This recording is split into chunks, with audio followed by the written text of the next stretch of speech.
Hello, I'm horror cartoonist Dennis St. John. I draw monsters and write twisted tales. As you can imagine, I was a little obsessed with Buffy the Vampire Slayer.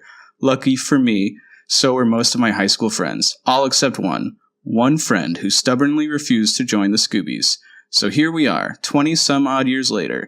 I'm teaming up with Doc Travis, John Teach Landis, and maybe a special guest or two.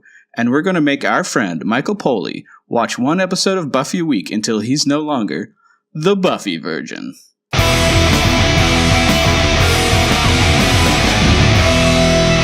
right, hello everybody. You've made it to graduation day. We are going to tackle parts 1 and 2 in one big sitting.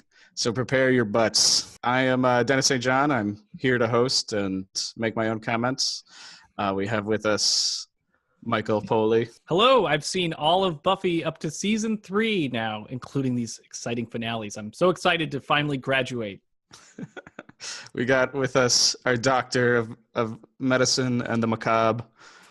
Hi, I'm so excited to start watching Angel Season 1. And our professional professor. Hi, I'm John. I'm really excited to be done with fake high school and also done with real high school with my high school friends. All right, so let's jump in. First, we're going to talk about reactions we've had in this last week from the episode Earshot. Audience reactions. We had some good reactions from Rich at Dingo Action on Twitter, who gave our review of Surf to Die For's 1-star review 5 stars. Burn Surf to Die For.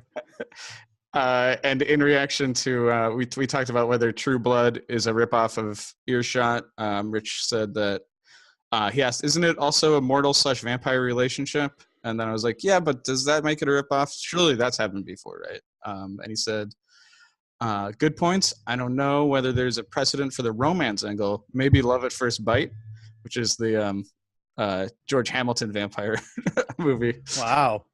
Apparently underrated. There's also Once Bitten and My Best Friend's a Vampire. All right, and then we have some YouTube reactions. Mike, do you want to read those? Silver Spike says, just a thought, have you actually tried looking at other Buffy podcasts and YouTube reviews? Because sticking to the topic does help, at least now and again. It's not like the text isn't rich enough. And thank God I don't live in the States. The whole gun culture is nuts, in my opinion. Yeah, so I actually do not listen to any other Buffy podcasts because I'm scared of having the show spoiled, and I like living in the constant peril of discovering Buffy information. I can't speak for everyone else. I think, John, you've listened to Buffering. Yeah, obviously, Buffering is, they're the professionals of the Buffy podcasting world. They're really, really good, and we'll never be that good ever. Go ahead. I do think we stick to Buffy a lot. I mean, I think we were having kind of comically overreaction to Surf to Die For's 1-star review. Like, we spend a lot of time talking about Buffy on this podcast. We're not always just hating ourselves. I read 2 essays about Buffy and morality for this episode. Whoa! What book is that? That's amazing. Called, Buffy the Vampire Slayer and Philosophy, Fear and Trembling in Sunnydale. I pulled it from my library. Well, that's exciting. So we're actually, speaking of the podcast, WhedonCon is coming up, which is this, random Buffy event, and we will be on a panel with other Buffy podcasters. So even though we don't know who they are and don't listen to their podcasts, we'll be sitting next to them. So that'll be kind of a fun thing. That's coming up in May, 18th through the 20th. I think one of those days, whatever they decide is the panel podcast day. That's really exciting. It's in Los Angeles. Yeah, in Los Angeles. The city of Angel. Right, and of course, while we're there, we'll be visiting locations for that appeared on Angel, and from Sunnydale locations while we're there. We'll do a Buffy tour. And we also have from Kipa Ngoyi. Sorry about your pronouncing your name wrong. They say Drusilla wasn't a bad girl until Angelus killed her and turned her into a vampire. I think that's in reference to I said that. Oh, they referring to Drusilla and Darla with the bad girls comment from Earshot. But good call. Drusilla wasn't always a bad girl. Good call. Somewhat spoilerish, but totally right. No, we know that. Do we know that? Yeah, Yeah, we know that. He said, I've done many terrible things, but what I did to Drusilla was the worst. You know what? I think the deal is that Mike's never seen the flashback to the terrible things. I think you're spoiling things more than this comment. Seriously, now he knows there's going to be a flashback. Let's move on to the summary.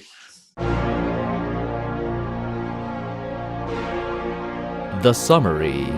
Okay, so this episode summary will be very special in that it is a 2-part wrap that I will, at the end, join into one giant wrap. So it's Graduation Part 1 and Graduation Part 2, aka The Graduate. Well, what a day this is. Lester the professor is coffin filler for Faith, who understudies as a serial killer. Faith likes to bury the horse with the cart, so now Les is a scholar of knives to the heart. The Scooby Gang has to investigate. Angel acts like he hates taking Buffy on dates. They want to be star-crossed coffee mates, but Angel's not a star, yet he dresses like a target. Faith will try to fuck you first and murder you later. Not since Zach Morris took on A.C. Slater has a worthy rival been such a comely hater. Anxiety and excitement is a common reaction watching Buffy Faith Slayer versus Slayer action. One of these ladies is leaving in traction, getting stabbed with your own knife, a major infraction. Blood, blood, Angel needs blood. He'd like one order of Faith-flavored milk duds. Drink me. It's the only way. Today, all the pain, all the work, all the excitement is finally over. Angel finally gets to eat Buffy meat, but he drinks too deep, puts that blonde to sleep. Cody and Wes finally share a kiss. It's a hit and a miss, no blisters or bliss. Yeah, now, this is the finale. Sunnydale turning into a Death Valley. No time to dally. Class of 99, unite, rally. The mayor must be watching Dragon Ball on Roku. Now he's powered up like Goku. What's it gonna take to stop this snake? The principal was eaten like a tiny piece of cake. Thank God there's no parents. Thank God there's no rules. Thank God we made a bomb and blew up the fucking school. The mayor was a demon. Your boyfriend was a vamp. If you hear this part, you made it. I'll see you at summer camp. Take a moment to deal with this. We survived.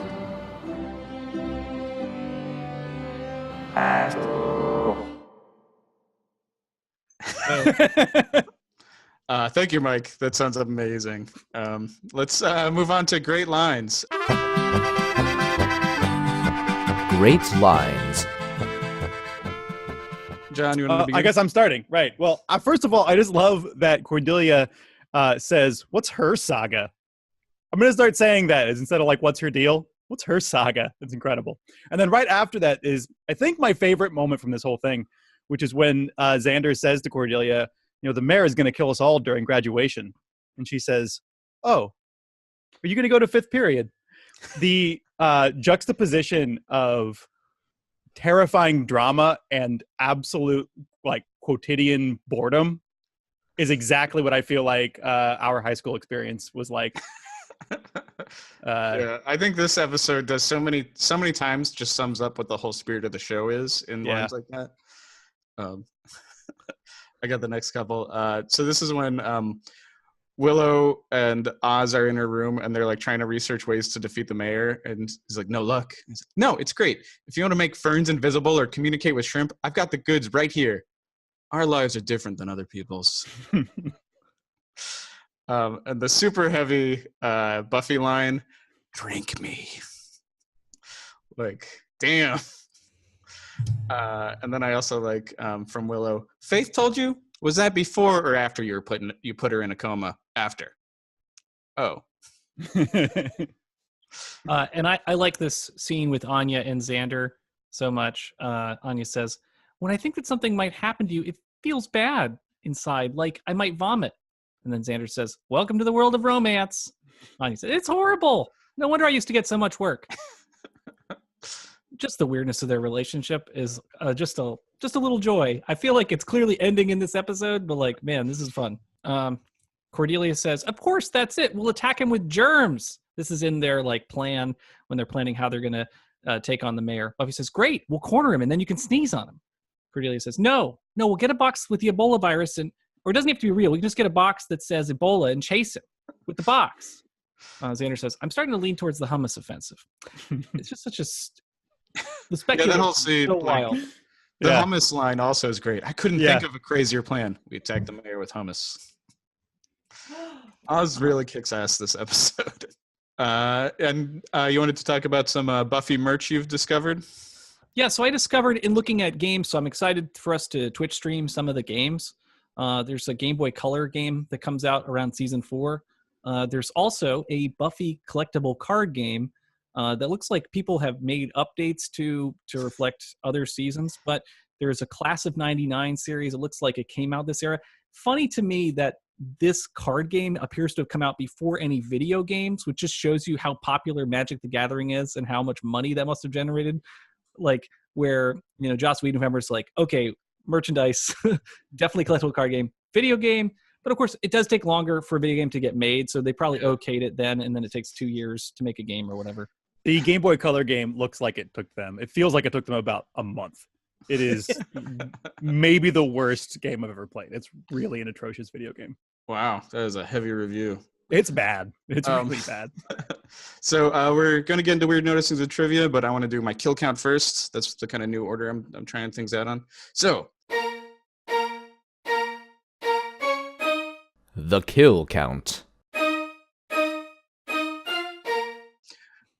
Between the 2 episodes, I counted 9 humans, 6 vampires, and 2 demons, which is 1 tiny spider that we see eaten and 1 giant snake. You counted the spider. The details of that are it's Faith's 3rd human killed, Buffy and Faith's 3rd time fighting with cuffs, or at least playing with cuffs, sorry.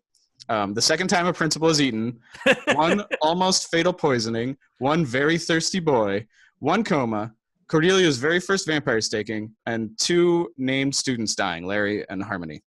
Oh, no. So super intense kill count this episode. And now let's jump into the meat of the episode finally. Weird noticings and trivia. Weird noticings.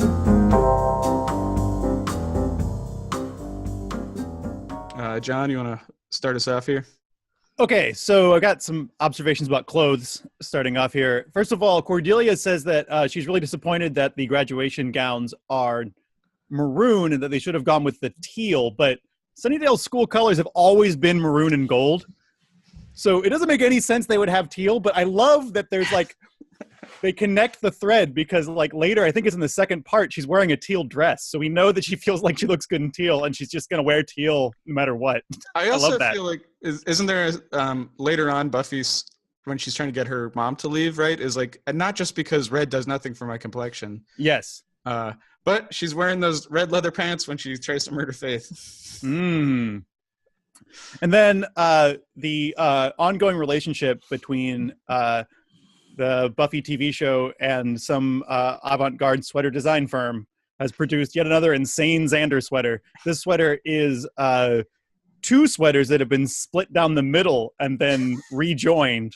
It's a plain tan sweater on one side and a tan sweater with some red decorations on the other side. Doesn't make any sense. I love the attention to Xander's clothing that you have. I think because Willow is more famous for her sweaters. Yes, but Xander's are just way more low key weird.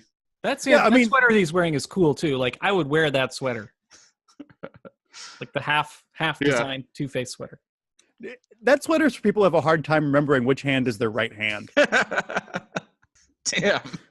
Yeah, so I just love that the Percy plot gets a payoff. So the whole thing with Percy, the jock that Willow is tutoring, we all commented how amazing it was that that was mentioned in a second episode, and now they're tying it up in a third. So of all of the plot threads to get a payoff, we've decided we have to know what happens to Percy before graduation. And I love that Percy's like, I'm a scholar. I'm like a scholar. And this is even before he finds out he's part Greek god, right? Yeah, it even has a Dark Willow reference. I didn't even realize he was there. Did we call out that he was there at the bar? Yeah, that's the start of the Percy thread. Is that she's supposed to tutor him. he ends up she ends up scaring him because he thinks that it's Willow, but it's actually evil Willow. And then he's scared into being a good student. And then like it comes back in a second episode where he's like, oh yeah, she's like, oh, I gotta watch out for him because he needs whatever. And then now we got a third one where it all pays off. It's so weird. It's such a weird thread to keep going. And it's also apparently an indication in the Buffyverse that like fear-based education works. Right? I think when Faith murders that professor, I'm pretty sure that's the same apartment that Skylar the demon was stabbed in by Faith like 3 episodes ago. Like, dude, do not rent that unit because Faith will stab you in it. Yeah, I mean that's. I can't wait to talk more about that scene and Lester in particular. But like, it's funny the way that scene works because like as a viewer, you're like, oh shit, Faith is definitely going to kill him. Right. Yeah. And then you're also on Lester's side for a moment where he thinks maybe she's trying to fuck me, and like it's just it's a weird thing that happens where he's like not sure why she's there, and then it's like, oh, maybe this is going to be sexual, and then it's the opposite, you're going to get murdered, and like the juxtaposition is really funny and scary. Yeah. Perhaps it is I who will penetrate you.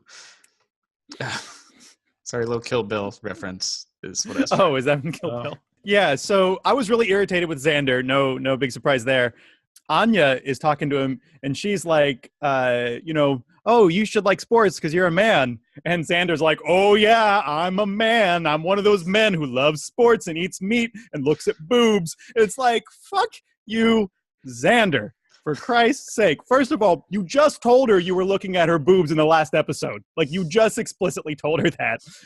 And then secondly, you don't get to like, slut shame your ex-girlfriend left or right and then be like, don't tell me what men are like. Fucking frustrating. Yeah, but she does deserve something though, because her knowledge of mankind, given how long she's been alive, is super pathetic. And like, it's on display here. And like, it's, maybe because she's never been trapped in this body, so it hasn't been an issue before, and she hasn't had to deal with hormones, and like that's clouding all her judgment and confusion. But like, I actually like Xander's comments because it's funny to see a demon, as she's represented, like have no knowledge of what humans want, like or what the male human might want, and like she's her attempt to be nice is silly. I guess I was less hostile towards Xander. Yeah, I like that scene. I think John's right that like Xander has not earned that. Yeah, someone else can say it, just not Xander. Yeah. Oh, definitely not earned to say that. He has no high horse to ride upon. He's on a pony at best, or little Sebastian. He's leading a donkey. Mike, you have a Faith noticing? Oh yeah, just the daddy issues are like to the extreme in this these 2-part episodes here. Yeah, like her. I'm sure this term has already been coined, but her dadspiration, so her desperate need for a dad, is so extreme, and that the mayor is kind of using that dad figure situation to control her. It seems like. Yeah, and, although this episode, like that's how I kind of interpreted it on this rewatch, but this episode kind of posits that it's more real on his end also, right? That he feels the feelings. Definitely. Yeah, when he goes to the hospital and he's worried about her, like that's not necessary for him to go to the hospital to check on it. I'm sure he doesn't check on any of his like other goons. No, like he doesn't even go to the ash pile that they're all in or whatever. Right? How's Mr. Trick doing? Still dusty. Yeah. And it's also totally weird to see Faith in like a sundress or whatever that is. Like that is super. That whole scene with the pink dress is super weird and creepy. I don't know if they meant it to be as creepy as it reads. I don't know. I mean, they played it out pretty naturally with this. They stuck to the father-daughter kind of idea, and they just made it super explicit. Yeah. I don't think it reads as sexual because of how strong they're saying this is not that kind of relationship, right? As long as there's no cursing. Yeah. Anya has been to an ascension. I really just like the detail of she's been to an ascension before because she was chasing like a shepherd who was banging his sheep. It's just like a one-off she says about like I was cursing these sheep or something like that. Just she's lived a interesting life. John, I really enjoyed the bit where Wesley and Giles are fencing, and Wesley is like trying to keep his form perfect and like keeps attacking him, and Giles is like reading a book and one-handed defending himself and, you know, parrying very well. I thought it was extremely slashy. There is no way they're not going to make out after that fencing bout. Like, I don't know what it's called. Fencing bout, fencing match. I don't know. But it was pretty sexy. I feel like the way we've watched this type of show has changed. Oh yeah, totally. Right? No doubt. I didn't get that read though. I don't know. I don't think like slash fiction definitely existed back then. I'm not saying like they invented slash fiction in the year 2010 or something, but I don't think writers were necessarily like as aware of it, like, and it wasn't as huge, right? Yeah, no doubt.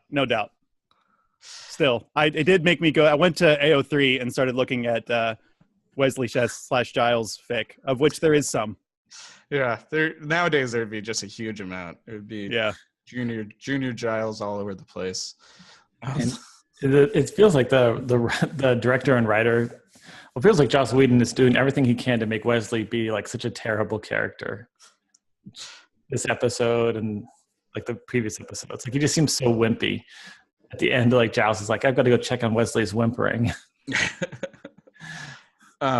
In this, Anya reveals that you've never seen a pure demon. I feel like it's just a major reveal about the mythos in the Buffyverse that we hadn't found out before. Like every single monster we've seen so far, with the exception of like the Hellspawn probably, have been like watered down demons. So that's like really kind of indicating like this Lovecraftian universe that the Buffy is a part of, you know, that the demons are huge elder god type creatures that are like probably beyond human comprehension. So we don't really get too much of that in this episode or really in the show in general, because like the show isn't super focused on its monsters. But this is like a major little drop to put in. Is that what scene is that in?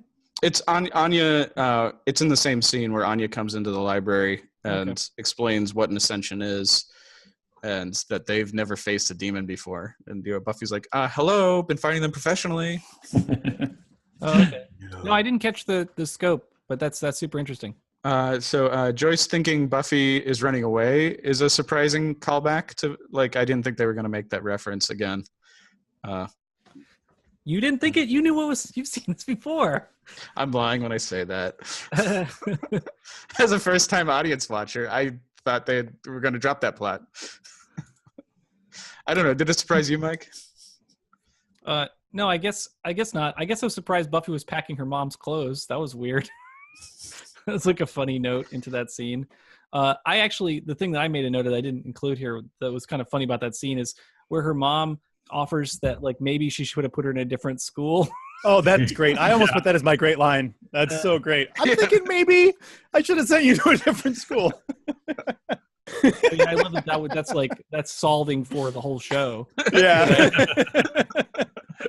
Like the show could end after 3 episodes. It's like, Buffy, we're transferring you to a different school. Yeah, that's a dollar. Wait, a day late and a dollar short, Joyce. Graduation's today, Mom. Come on. Oh man, that's something though my folks did a lot. Was like, oh, we should have done this differently, and it's about something that happened like 10 years ago. And you're like, thanks, Mom. It's a little late, man. Jeez. So I say Angel is shot by Faith outside the theater, the same spot that Angel and Buffy were making out at after Banquet de Emilia while Faith was watching, which is a good visual callback.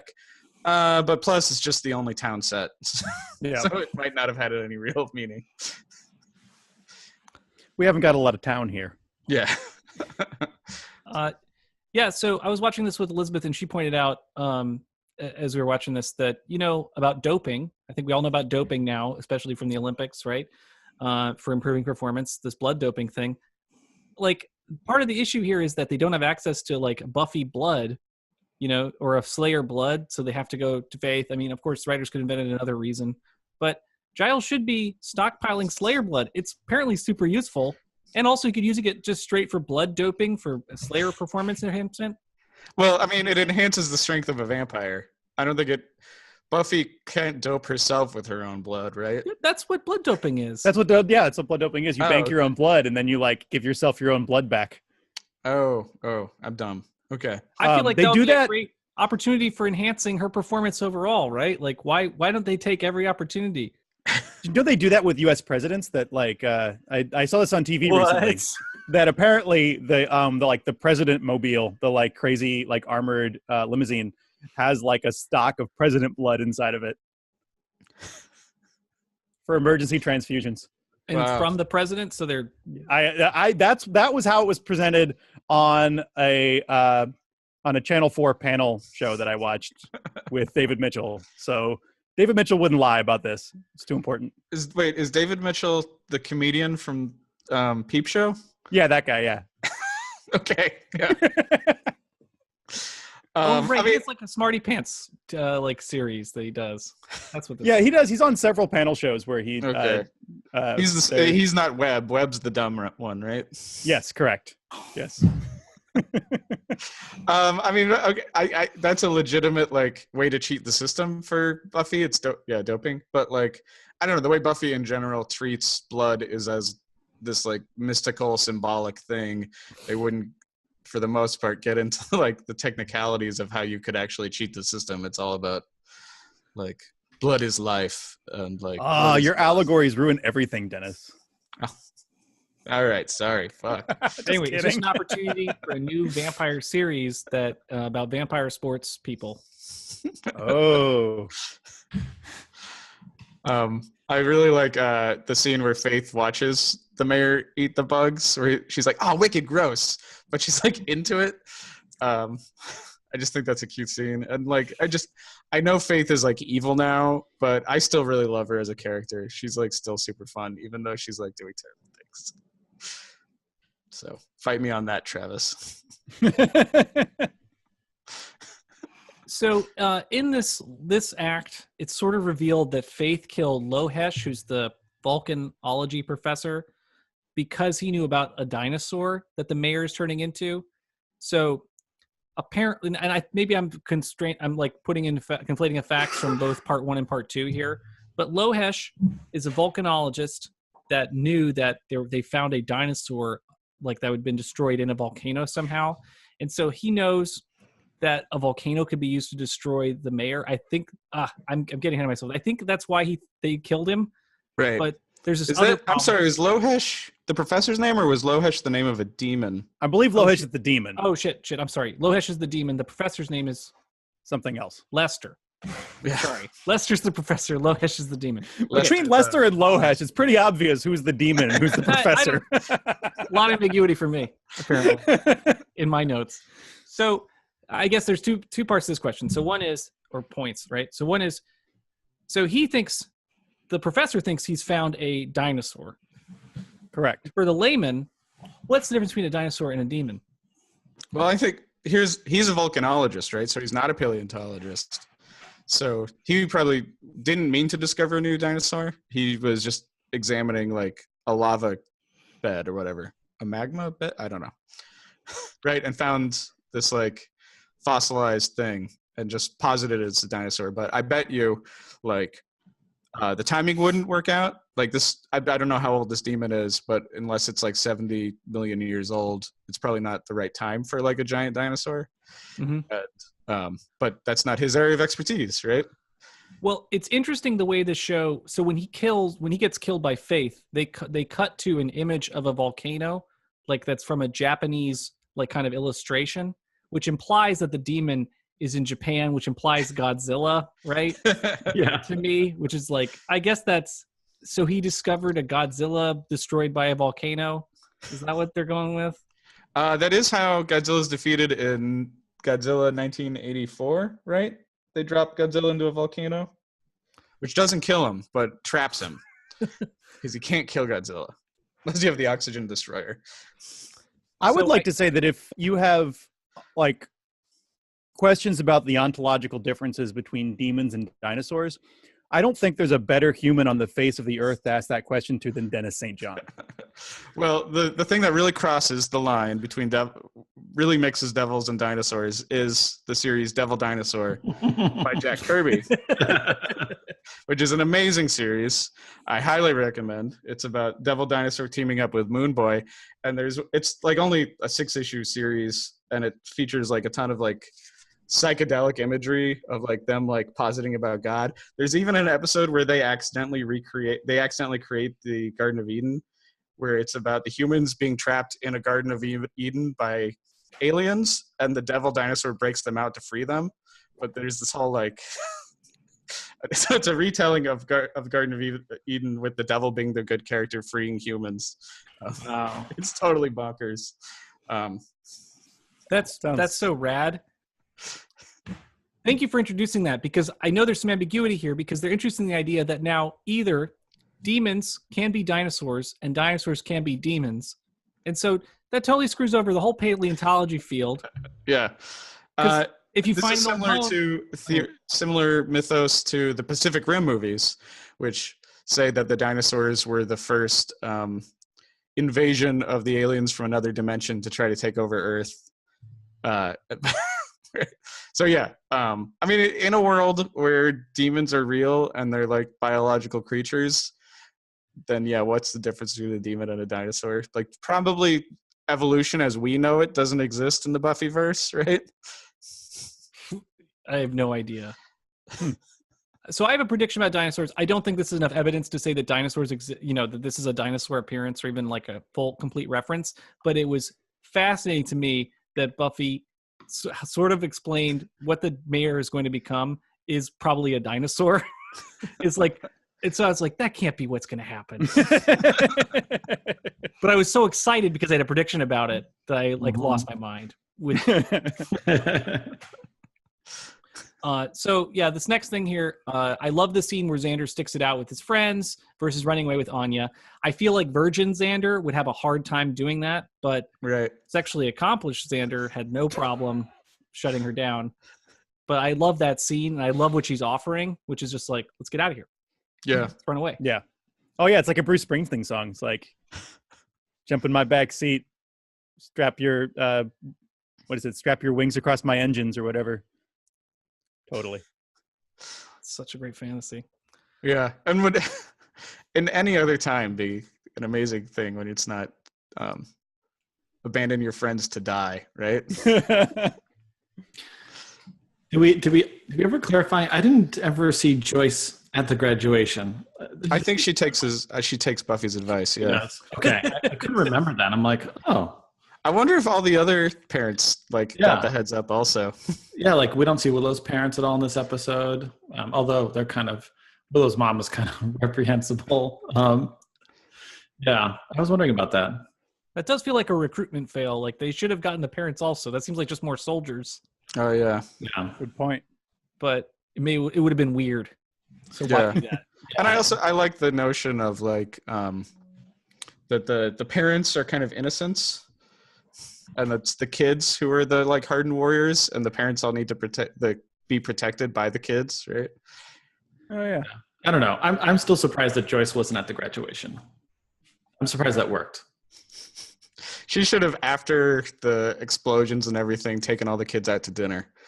Yeah, that would have been a nice mom. She should have driven by in the Jeep, the top down. It's like, Buffy, let's go get ice cream, and she hops in. Yeah. So clearly, there's no leadership training at the Watcher Council.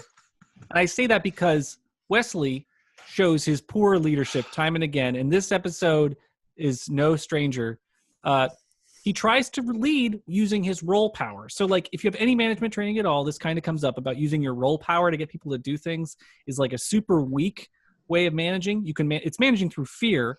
So he brings up the Watcher Council. Like, the Watcher Council wouldn't want you to step away, Buffy. Also, the Watcher Council can't save your boyfriend, so just deal with it. And like, what, you'd walk away from the Watcher Council? They're not doing anything for her.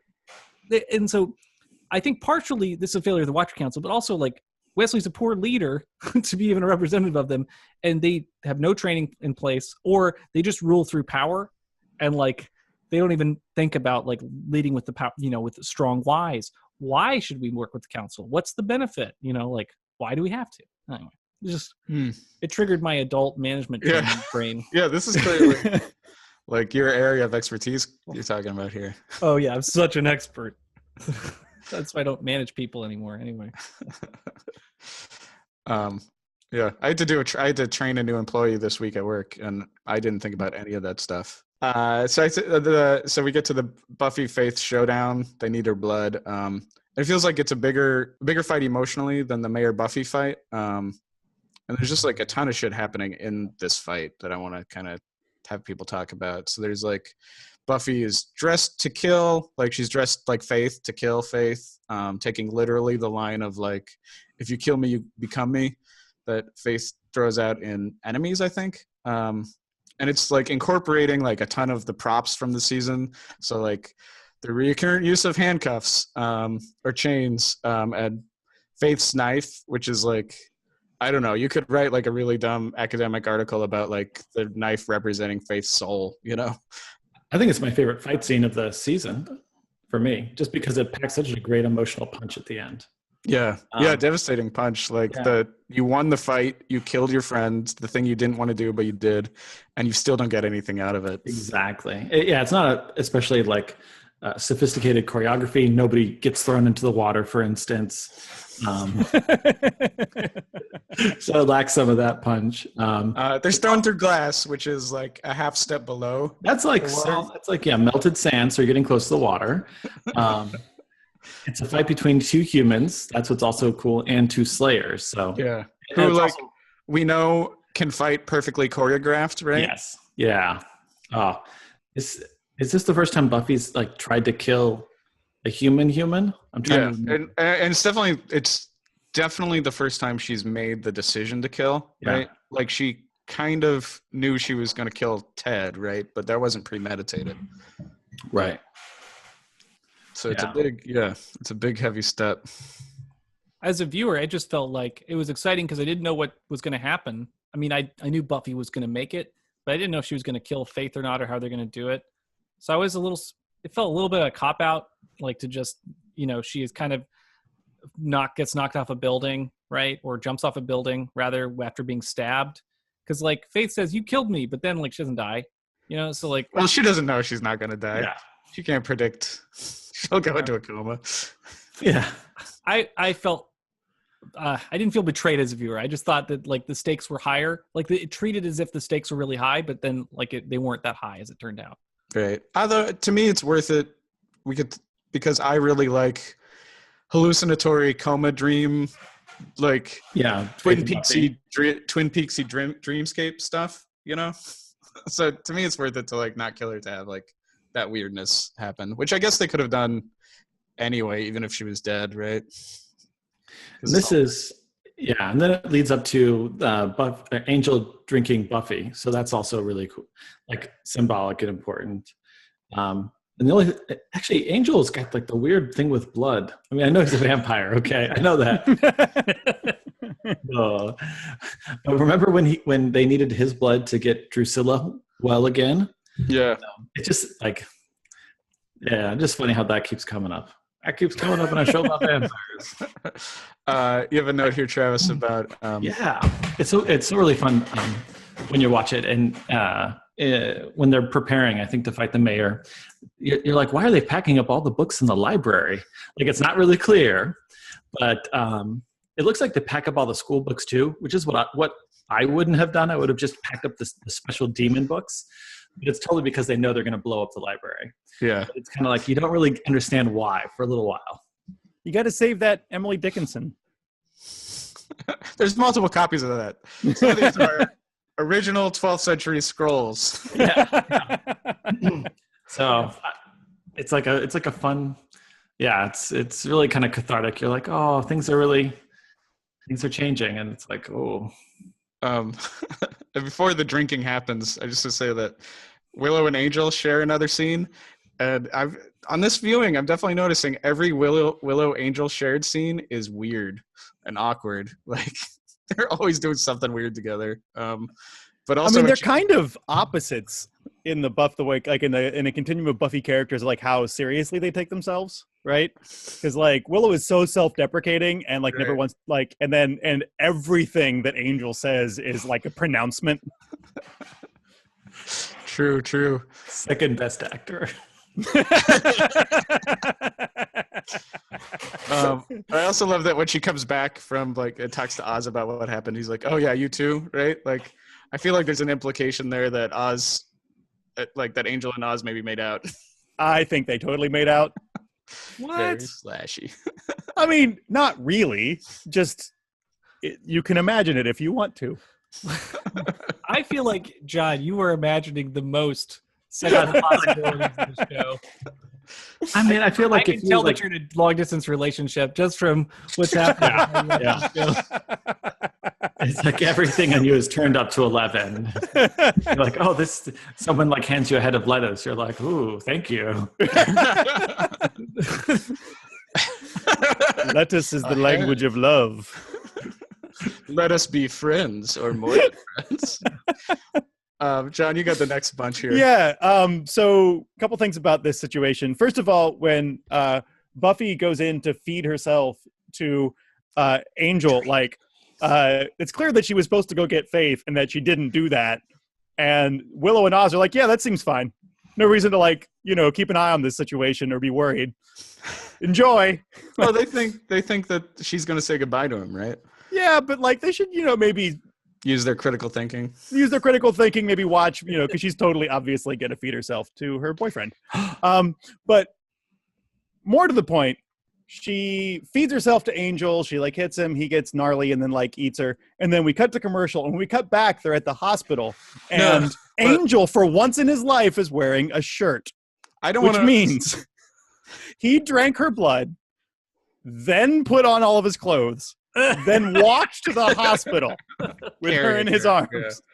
So that's an excellent point. I just don't want to skip over the crazy blood drinking scene. Oh yeah, which is so like first of all that she hits him multiple times for him to get hard. Yes, to get his forehead bumpies on. Just the sheer explicitness of that draining scene, complete with her like orgasm of like breaking the table and bending the chalice. Like yeah. I just every time I see it, I'm like, this is such this is the most insane sex scene I've ever seen. I do also have a question about the meaning of the word drain, because I said it obviously means to have sex. To drain the blood of a slayer. Drain in my mind means all gone. So I feel like Buffy should be dead. That's all. Yeah. Well, Angel told us that she's not. She's fine. That's the awesome, least comforting scene when they're kind of like kicking Angel out. It's getting to be light soon or whatever. Yeah. And he's like, yeah, that's some. I mean, I feel like that's also so similar to them kicking Evil Angel out of the hospital in Killed by Death, right? It's also one big long tracking shot of that going from Angel and Buffy to the mayor and Faith and stuff. So fancy camera work there, Joss. And a Popeye reference, right? Yeah, lovely Popeye. Someone's been eating their spinach. I mean, the mayor probably saw Popeye like as a short in the theater, right next to like between the newsreels and the feature. He probably, dude. Those Popeye cartoons, by the way, are amazing. The Fleischer Brothers, totally recommend them if you've never checked them out. It's also just a family-friendly reference. It's just like, the whole mayor world is just like, oh, you got punched in the face. Oh, like Popeye. Isn't Popeye a lot more sinister than we're led to believe? Sinister. Like with him owing money to that hamburger man. No, the hamburger man owes him money. It owes him money? I thought they owe money to somebody else. There's like somebody else who owns hamburger money. Well, I mean, there's a lot of fortunes that go back and forth. That's what I'm talking about. Popeye keeps making fortunes and losing his money either to his hilarious gambling problems or like during the Depression, he opens up a one-way bank. So he just is giving people all of his money to help with the Depression. I like that your idea of the dark side of Popeye. The dark side is that someone owes somebody hamburger money. Jay Wellington Wimpy is the hamburger man, by the way. I love dark Popeye. Just a guy that owes people money for hamburgers. I could do a whole podcast about Popeye because I love Thimble Theater and the Fleischer Brothers. But that's a whole different subject. Okay, then we better move on quickly. I love the shared Slayer dream craziness. Faith's apartment is their Black Lodge. I just think, like so many things do dream stuff poorly. And I think Buffy does a decent job out of it. I mean, not to Twin Peaks level, but I'm always happy when I see their dreamscape stuff. The cool stuff of like the knife flashing and like this weird cat. And the weird, ominous Miss Moffat counting down from 730, whatever the fuck that means. Nothing, Mike. What? I guess I got to rewatch that scene. I totally blanked on No, that it's totally part. like she's talking in some weird code about something. I don't know what. Oh, Really? I must have missed this. I'll tell you. You don't know about this, Travis? Yeah, we'll talk about it. I'm surprised you don't. But yeah, it's weird, like code shit. I thought this was a good dream. I think, like, as far as dream sequences, Yeah. not only did I know it was a dream sequence because they're friends, which is impossible. Yeah, the cat conversation was all interesting and engaging. I feel like other dreams like don't have the emotional weight, and this felt like it had all emotional weight because like their relationship is over, the friendship's completely severed, and it was just like it was super interesting. I feel like other dreams on the show have been less interesting. Well, yeah, I mean, I think a lot of the other dreams have just been about getting the information across that it's like her prophetic dream. And this one's about resolving their relationship, resolving a season's worth of like crazy relationship, right? Yeah, because like the dreams that are about longing, like Buffy and Angel, just like, oh, I wish I could be with him. Like Oh, I was thinking more of the fun dreams, like where it's like a prophetic dream, but it's like Willow with a monkey and like oh right, from the show opening. Yeah, that one. Yeah, totally. Is that season 1? I think it's season 2 is the Willow and the monkey. That's right before she gets she turns Angel evil. Got it. Do you really think you're ready? Oh yeah. So I say, what would win? 100 years of meticulous planning or one afternoon of planning? Just apparently. Who's got the fertilizer bomb? That's the deciding factor. Mike, you got the next one. Oh, sure. Yeah. So there's this wild speculation scene that I quoted from in The Great Lines, right? Where they're like, the Scooby Gang is trying to figure out how they're going to take on the mayor. And like, Cordelia's suggestion made the most sense to me about biological warfare. That's why I kind of wanted to call it out earlier. Like, we should use Ebola somehow. Because like the mayor has shown time and again how he hates germs. So clearly there's a relationship between germs. Yes, kill it with fire. But like there's probably a germ solution also that hasn't been considered. And I assume it's just not something, it's just something the show will pick up later and kill vampires with germs somehow. Anyway, it just felt like an easy win. Like War of the Worlds. Yeah, sure. I feel like it's just a little beyond the capabilities of a high school student, right? To like engage in germ warfare. Fertilizer bomb? I mean, I think there's all kinds. I mean, Xander has this military training. Who knows? Hey, Xander, go to the CDC. They've got copies of, Ebola virus. Why don't you go grab that? And then we're going to distribute it. We're going to put it in a steak. We're going to poison it in a steak somehow. I mean, there's some dumb way to like write Ebola into this. Of course, it's not as dramatic as an explosion. And like thematically, I think exploding the school works the best. Like you need to have the school blow up because like that's how high school has to end. Yeah. But, like the germ thing. Oh God. Can you imagine like a giant lizard demon like bleeding out of its eyes? It's got Ebola. That'd be horrifying.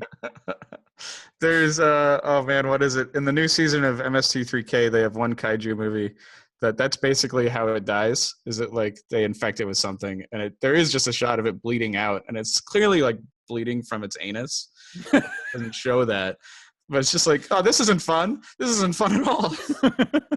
Anguirus? No, wait, no. I forget the name of the movie. I'll look it up. It's not important. But it is a super uncheerful way to kill a giant monster. I love seeing Jonathan and Larry team up.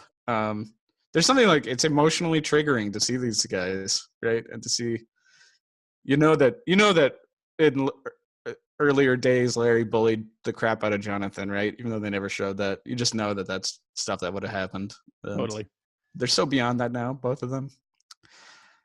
I think I missed this. Who was valedictorian? I don't think that they've bothered to. I don't think this is the type of show that cares. Yeah. Well, shouldn't it be Willow? I mean, Yeah, It should be totally Willow. Especially It because probably was Willow. everybody smarter than her died. Yeah. we'll get into Was that. she wearing maybe a stripe or something? I didn't see that. Okay. No one said anything. I mean, this is like a show that has cared about Willow's academic performance for the past 3 years, and then all of a sudden it's like, Yeah. All Well, the we smart know kids she got- already got into all these amazing colleges. yeah. Yeah, she already got into the schools. Who cares? She got accepted to Harvard, right? Like, Yeah. you know, But she's going to go to UCSD. idiot. Idiot. John, you got the next one. Yeah, so I just really want to see the scene where Xander has to convince the entire senior class to follow his orders.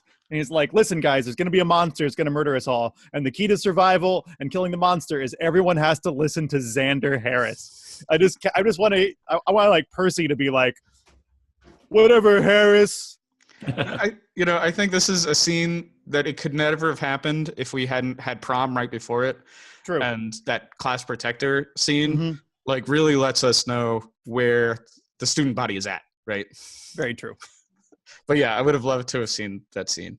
But we know what's the other jock, not Percy, but the guy from Earshot who knows.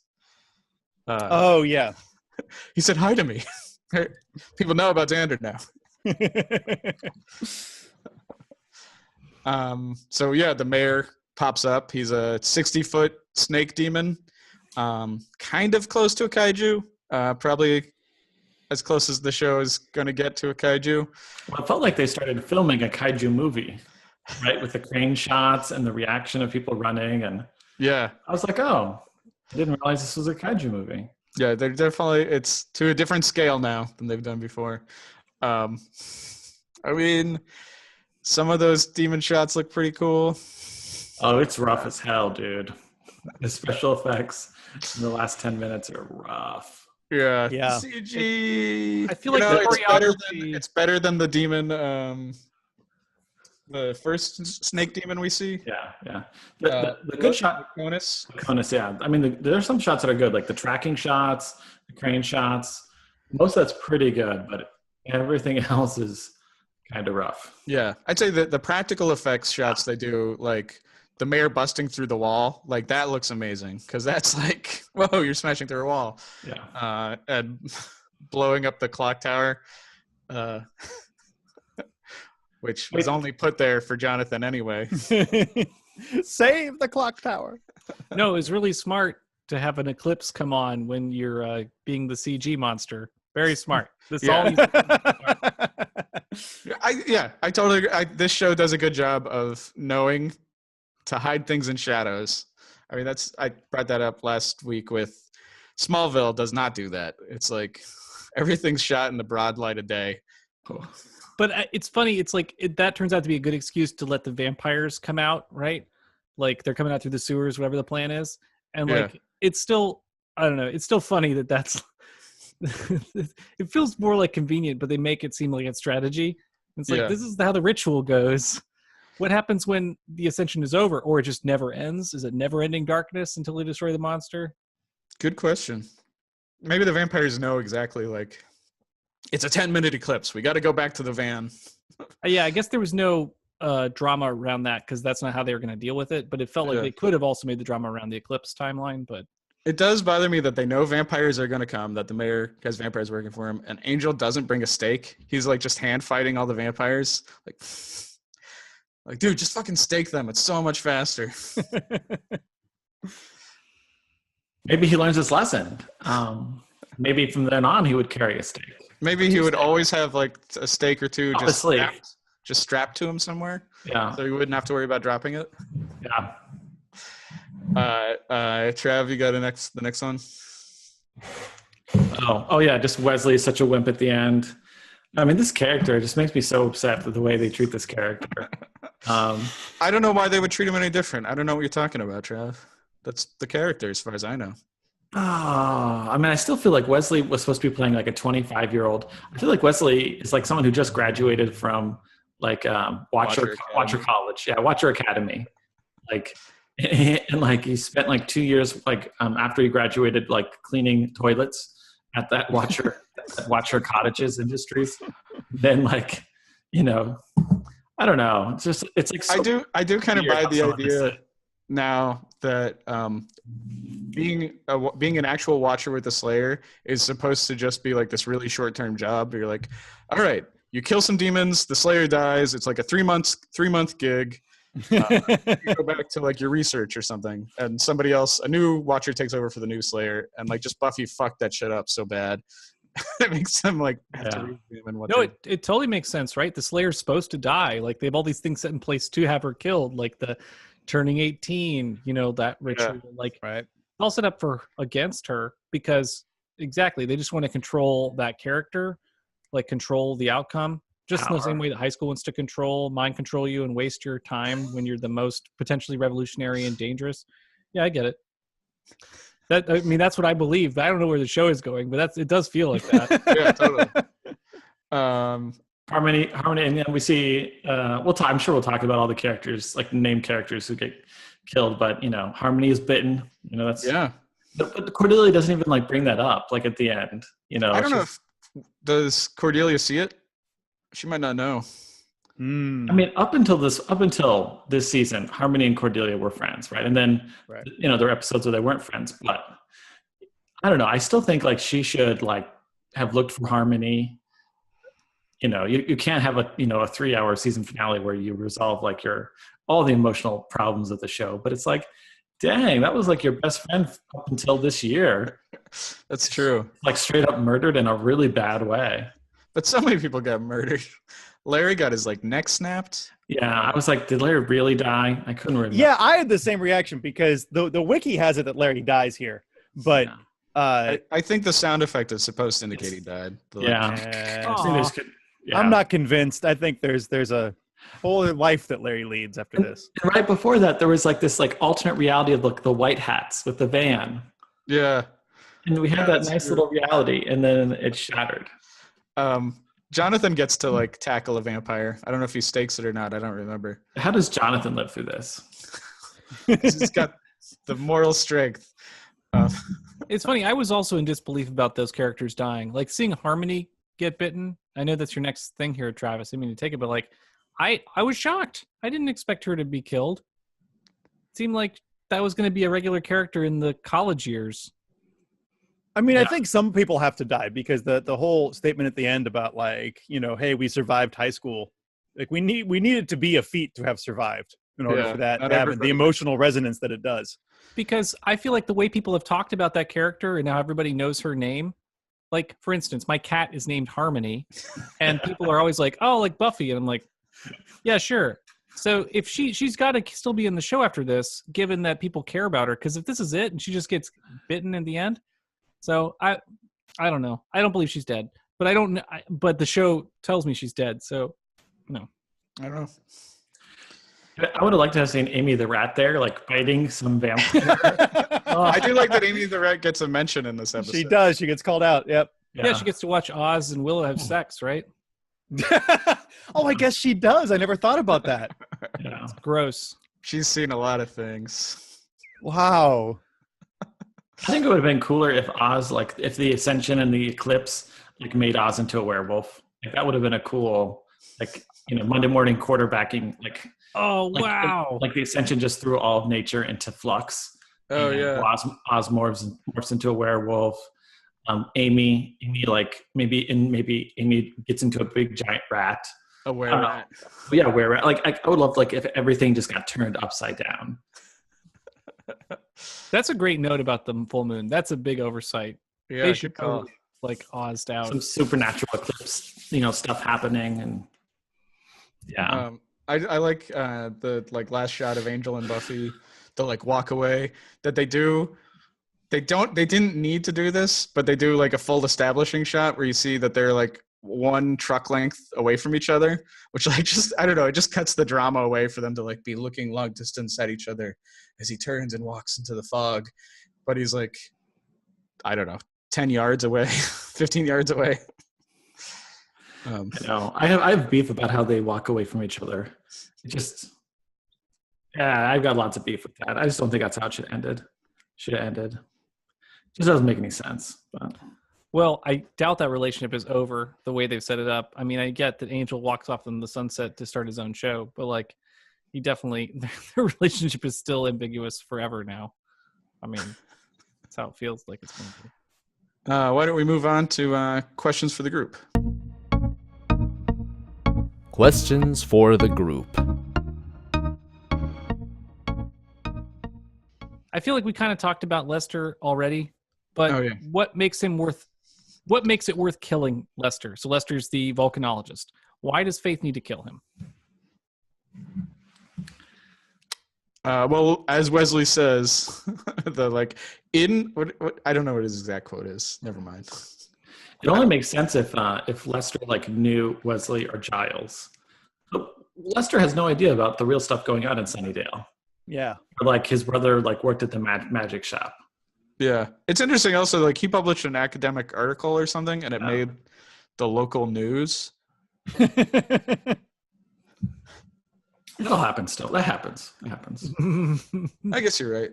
It just seems like he has a tiny bit of information that is a little bit useful, and it's like the way they're setting it up is like they are dotting the I's, crossing the T's for the Ascension, getting rid of everybody that could do anything. Well, then get rid of the Scooby Gang. Yeah.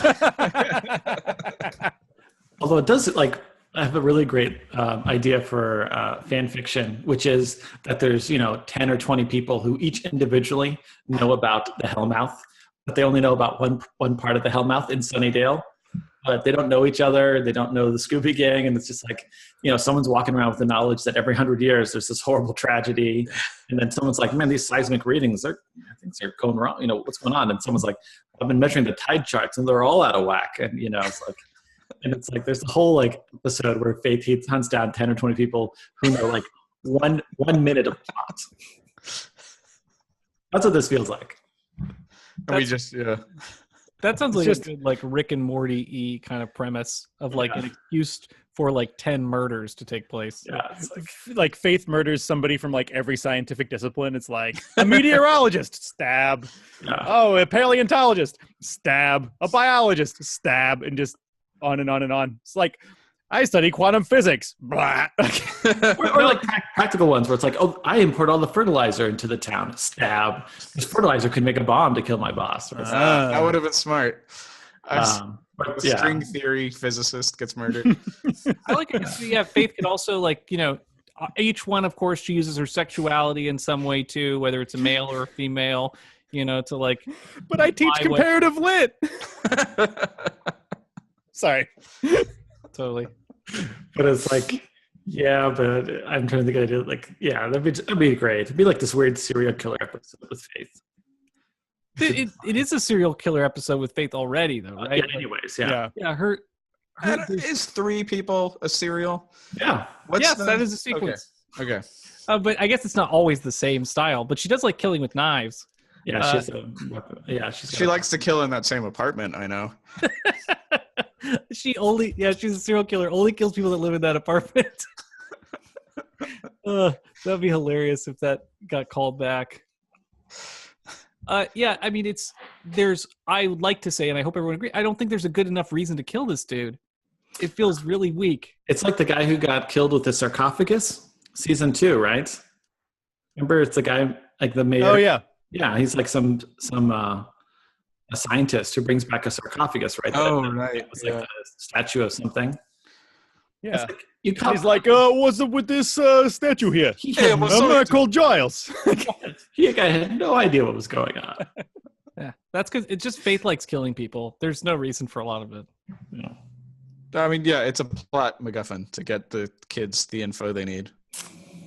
Oh, there we go. That's what it is. It's just a McMuffin. So next group question here is about what Anya kind of set up to Xander, which is let's get in a car and just drive, which is a pretty amazing escapist fantasy. What is your escapist fantasy? Someone approaches you. Let's get out of here. That's a pretty good one. Car or plane. That'd be great. I feel like that resonated with me. I felt like Xander was like, oh, maybe. I mean, I've done some pretty long distance like solo car trips around, and it's definitely super escapist. I did them when I was like 19. It was, you just drive around like far away, just covering miles. Yeah. And that is Xander's plan after graduation, right? Is to on the road it. Oh, I guess he set that up, with his Jack Kerouac book. He's read a book. His poor grades, his Jack Kerouac book, and his terrible home life. I mean, I guess sleeping outside on Christmas. I guess other fantasies like of escapism, like retreating to, a world of virtual reality, living on a deserted island, like changing your name, like marrying someone spontaneously. I mean, there's so many different ways to like just, hit the hard reset, and just like running away, being offered is kind of rad. So I have another group I don't question. have an answer to that. Sorry. Equally ridiculous. You have 12 hours before demons invade your neighborhood. How do you recruit your army? Angie's List. I need reasonably priced demon hunters, rogue demon hunters. Aren't there aren't there movies about this? Like Attack the Block, which is in the recommendations. I think about The Watch. Watch is like an alien invasion. It's from 2009. It's actually pretty funny.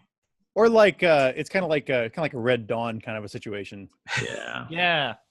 I just watched. Speaking of that kind of shit, I just watched Toy Soldiers for the first time, where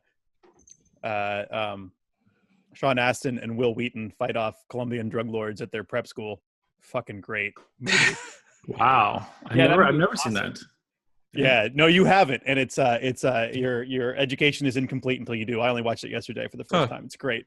Wait, so that's not the movie about toys that become alive? No, that's Small Soldiers. Okay, that's Joe Dante, Dennis. You know your shit. Come on. That's what confused me. Small Soldiers, Toy Soldiers, totally different. Toy Soldiers is so good, and the stakes are so good. Like the suspense is there. It's awesome. I'm glad it holds up. I haven't seen it since high school. Good movie. Obviously, you have to recruit people. Recruit at the local high school. Yeah, they're the real soldiers, right? I feel like kids are the most willing to flip the script on reality and say like, yeah, let's do this. So I think recruiting kids would be the way to go for a demon invasion. I mean, that's probably a reason why militaries recruit people at that age. There's like this whole child soldier thing that we're just we're just like about to drop down. You heard it here, folks. Mike endorses child soldiers.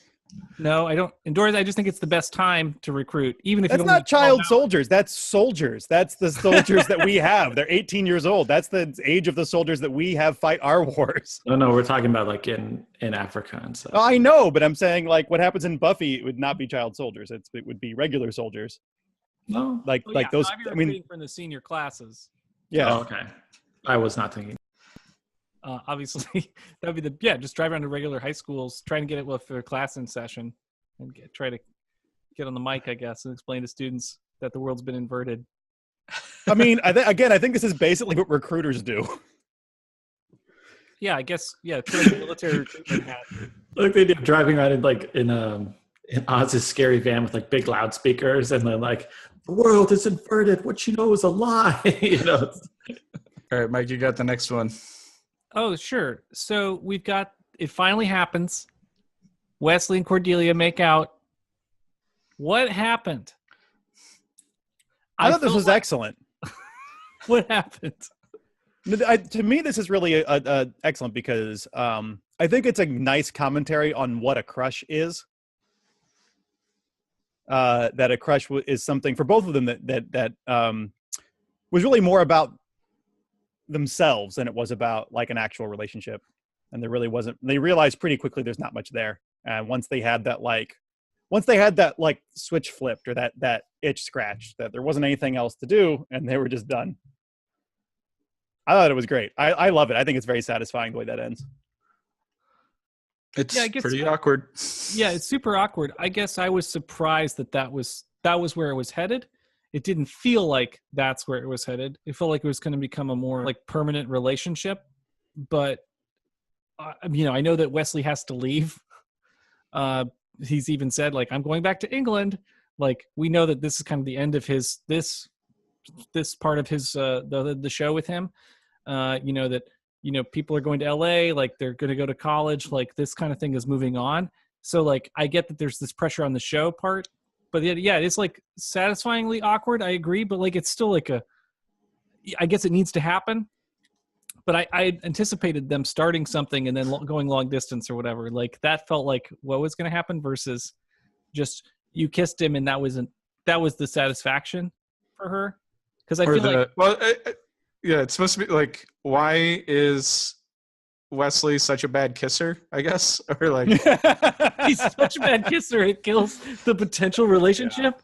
Man, but he loses interest too. Like it's not like just Cordelia loses interest. He tries to kiss her again. Yeah, but then like I don't know. It seems like they're both done. It seems mutual. My take is that it's like, well, it's a nicely written scene that does not make any sense in the context of Buffy the Vampire Slayer universe, because nothing else is like accurately portrayed with relationships.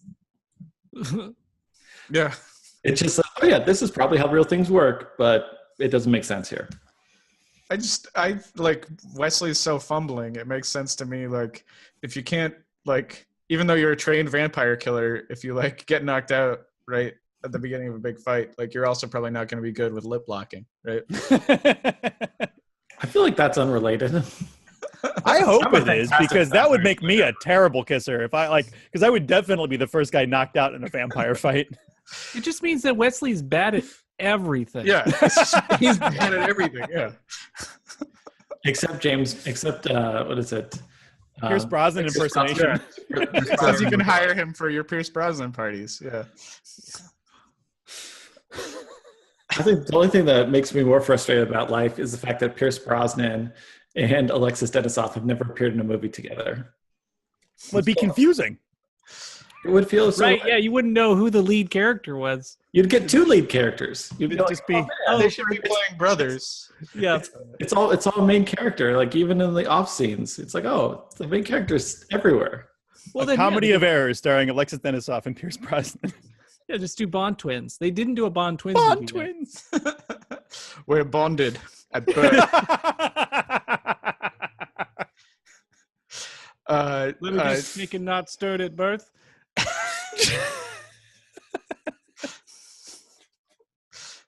Dumbest line I can imagine. Wait, would Bond twins be like where one of them got pregnant? James Bonds. I think you should make dumb chemistry jokes. You should be like, we're covalent bonds. Oh my gosh. Nobody's like, if somebody just watches this episode of the podcast, they're not going to get any of this joke. John, you got the next question. Oh yeah, because we spent a lot of time on our prom stories. I was wondering if we had any graduation stories. I feel like we don't. I feel like graduation was totally uneventful. Anybody have any graduation stories that happened in graduation? A story I tell, I guess, is like every now and then, for some reason, somebody's like, "Oh, do you like mead? Or have you drank mead?" And I'm always like, "Well, one time I tried to help my friend John make some mead, and then in graduation they opened it and we all got sick from it." That's not true. Who got sick? Folks, everybody got stomach aches. Yeah, I didn't. A little bit. It was fine. Also, Also, fuck you, John, because stories don't have to be like true. They just have to be stories. Sorry. I mean, that mead I made was gross. I don't know if it made anybody sick, though. It gave me a stomach ache. Yeah, okay. It also made another person sick. This is the nature of stories. Also, it doesn't have to be true. It just has to be entertaining. Very true. So I've enlarged this story over the 20 years since it happened, or whatever. I'm a much better brewer now. That's how you tell stories. I have a fun medical school graduation story. On my friend from grade school, there's this whole thing where when you get hooded when you graduate, only someone who has a PhD or MD or whatever or DO can hood you. So my friend from grade school, he graduated med school first. And so he hooded me. So that was very sweet. But for some reason, that remains inexplicable to me now. I somehow do the Richard Nixon, like I'm being impeached, like peace sign, like at the end. And it was bizarre. I don't know what overcame me, but. Wait, you did the Nixon double peace signs at your. Yes, after he hooded me, which was great. Oh, that's odd. Yeah, it was super random. The crowd loved it. Shout out to Richard Nixon fans, I guess. It was hilarious. On the theme of graduation, I do want to say that, like, with someone whose parents are divorced, graduation are always awkward mechanical procedures where both your parents who don't talk to each other are in the same room, and there's an awkward dinner. It's just a completely awkward experience. So, like, I don't remember a lot of the details of my high school graduation. My college graduation is more recent, so I remember that a little better. But it's mostly like the awkward gathering of all the people that don't normally talk to celebrate me, but also not make eye contact with each other. It's awesome. Oh yeah, no, that is real. That is real. Absolutely. And the fact that Buffy gets away without her having any family present at graduation, like they can just dispense with that part of the casting.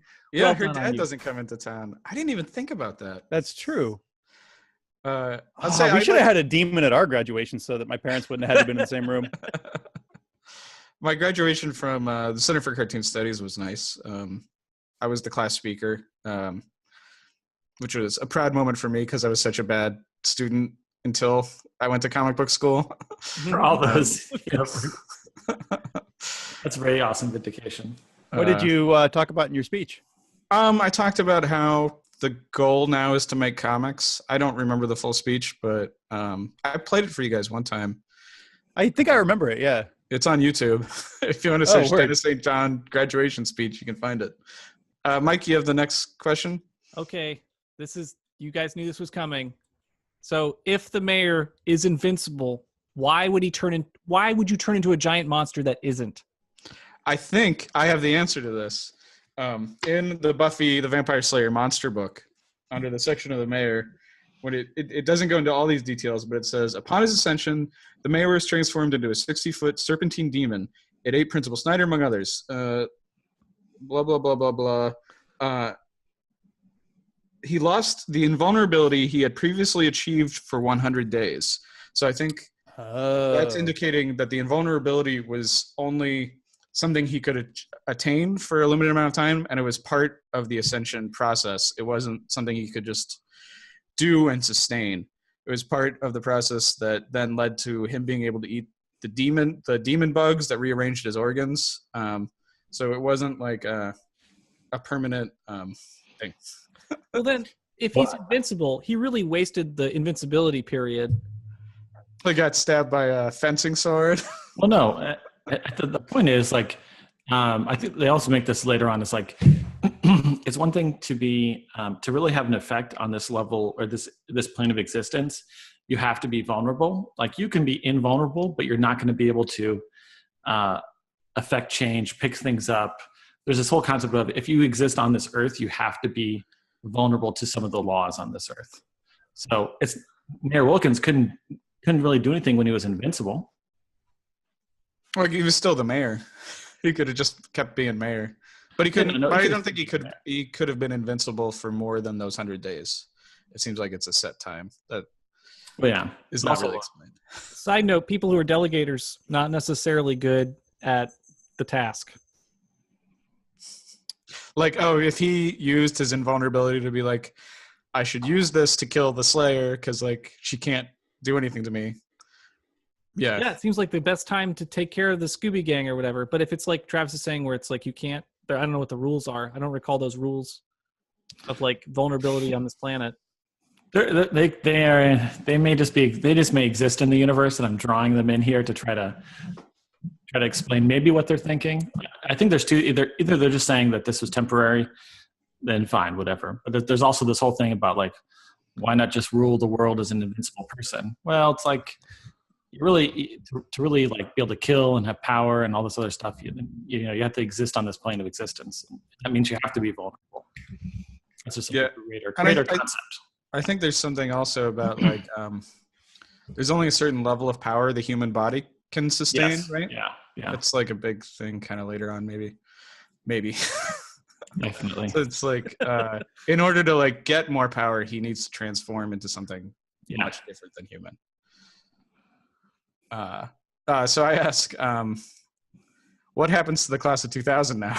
Now that there's no school, what happens to everyone else who was going to that school, man? That mortality rate's going to go right back up. Did anyone else think they don't even go to school? There's no school to go to. No, it's totally like what happens when there's those disasters, right? Like everyone's going to go to school in trailers now. They rebuild the school. Did anyone else Least think, of their problems. yeah. Did anyone else think that the size of the graduating class was kind of small, given the size of the school? Yeah. I think they just I did feel like that. extras. They just couldn't afford all the extras and the coordination. But yeah, it was way small. And then where does Giles learn how to bake a cake? When does he bake a cake? I don't remember that. Yeah, when does he learn how to bake a cake? When does he bake a cake? Book. No, well, remember that's the bomb. We're gonna bake a cake. Oh, I'm just using the dumb Buffy lingo to bake a cake, which is to make a bomb. Oh God, I missed the Zeppo reference. Dude, I'm like I was like, Giles can't read Alton Brown. Like, okay, all right, I get it. Mike got the Zeppo reference. He loves Zeppo. It makes sense to me that Giles would know that. I don't know why. Yeah. It makes sense to me that Giles would know that. I mean, I don't know. Like Xander would know that of all of them because he was around them when they wanted to bake the cake. He didn't actually see them bake the cake, but and it could have been explained with Xander's military remembering. Yeah, and the Anarchist Cookbook has been around for ages. Yeah, you know, Giles probably had a copy of it when he was the Ripper. I would have thought I probably would have been happier if it was like all the bomb making materials and Willow had to say the spell to start the bomb going off rather than them having an old fashioned plunger. Like she has to master the fire element to get it to work. No, like they don't have like. I feel like the plunger and all that is like kind of outside them. But if they could get the bomb going, then the rest of the explosives. I don't know. To me, it would have made more sense for Willow to be like off camera, you know, doing her bomb situation like a bomb spell. Whatever. They didn't call me to write this. All right. She didn't have enough time to get a bomb spell together. You know, you saw the spell she was looking up, making ferns talk or whatever, right? Like, yeah, communicating with shrimp. It would have been great if Xander's playing like Mr. Bomberman or Bomberman 2000 and is like, you know, the episode's like, I've got an idea. You know, it feels like video games can precipitate ideas when you're in high school. Maybe that's just me. All right, I'm done. All right. So I want to do recommendations before we go into themes. Recommendations. So I recommend the movie Lair of the White Worm, which is a bonkers Ken Russell film. Ken Russell with the young Peter Capaldi and Hugh Grant. Totally weird giant snake movie. Just like a legit weird movie, and it's like I feel like it's a movie that's really easy to find cheap because it's one of his like less respected movies, and it's just got such bonkers weird imagery in it. It's got like, you know, like goat demons being crucified and like weird sexy snake ladies and shit. I'm also going to recommend the South Korean movie D-War or Dragon War because their dragons are pretty similar in style and quality to the mayor as a demon. It's a fun movie. It's from like 2006 or 7 or something. It's kind of weird, but I enjoy it. And this is more of a Travis recommendation, but this seems like the time to recommend it. We're going to recommend Can't Hardly Wait. Because that movie takes place right after graduation, and it's got young Seth Green. Trav, do you have anything to say about this movie? I love it. I'm also going to recommend Rock and Roll High School because that's another they blow up the school movie. Totally fun movie. The Ramones. Joe Dante was the like second unit director on it. I guess I didn't know that. I forget who's the credited director, but that's a Roger Corman situation, right? It is, yeah. And they used a lot of like Roger Corman footage. There's the Roger Corman footage they always use. They got their Joe Dante got his first like jobs doing trailers for Roger Corman, and he always, no matter what movie, he always put in a shot of like a helicopter blowing up. So stuff like that gets used in this movie. And also because Mike said the thing about like, you have 12 hours to protect your neighborhood. What do you do? That made me think of Attack the Block, which is super excellent. Protect your neighborhood from the Aliens movie. Starring young Finn from Star Wars. I went to see Roger Corman talk last year at a film event, and I'm only bringing it up because it's such a weird, random thing to go to. Yeah. He's super inspirational about film. It was like, he was just talking about like, if he had more money to make a film, he would just make a bigger film. I don't know. He was pretty rad.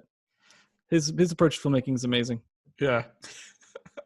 I like his thing, like, especially back in the day where it was like, I only want people to work for me for like 2 movies and then they should graduate beyond me. It's like, I want the talent, because like Peter Fonda made his like crazy biker movie with him before he made Easy Rider. Like, you gotta, you make your tryout movies with Roger Corman, and then if you're any good, you move beyond him. And if you're not good, then you just stay, I guess. Those are my recs. There were a couple others that got mentioned during the podcast. Yeah, so Toy Soldiers, not Small Soldiers, and not Toy Story, which I thought you were talking about. I think Small Soldiers is probably the worst Joe Dante movie. Maybe pretty tepid. Why don't we move on to predictions?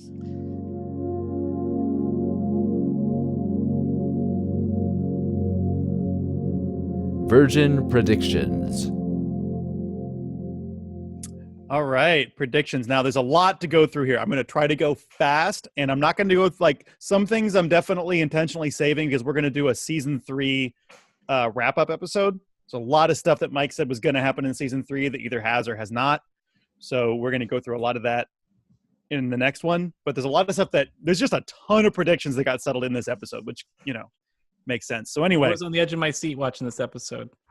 So currently, Mike is at a 67.4% accuracy. I wanted to ask, last episode, I think Mike said something about spiders will be a monster, right? Yes.